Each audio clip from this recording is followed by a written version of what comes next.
নারায়ণপুর বাংলাদেশ থেকে শুরু হওয়া একটা সংস্থা, যেটা পরে কলকাতা শিফট হয়েছে। তারপরে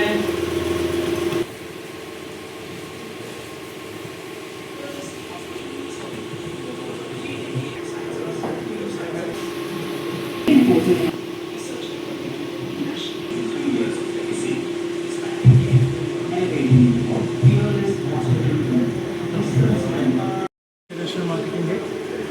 আমরা আজকে এখানে এসেছি আরএমপি ওয়েলফেয়ার অ্যাসোসিয়েশন সাতক্ষীরার সঙ্গে আমরা একটা প্রোগ্রাম করলাম। আমাদের এখানে উদ্দেশ্য ছিল পিএলএস হসপিটালে আমরা কী কী সেবা দিচ্ছি আর কীভাবে আমরা সাতক্ষীরার আরএমপি ওয়েলফেয়ার অ্যাসোসিয়েশনের সাথে যে আর হেলথ কেয়ার বা কোনো রকমের চিকিৎসার জন্যে ভারতে যাওয়ার বা কলকাতা যাওয়ার জন্যে দেখছে, তাদেরকে কীভাবে সাহায্য করে ঠিক করে চিকিৎসা সেবাটা দেওয়া যেতে পারে, তাদের সেটাকে কীভাবে ইজি করে ওনাদেরকে চিকিৎসা সেবাটা দেওয়া যেতে পারে, সেই সব নিয়ে আমরা আজকে কথাবার্তা বললাম। আমাদের হসপিটালের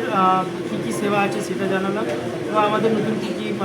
সেবা আসতে চলেছে তার সঙ্গে আমরা আজকে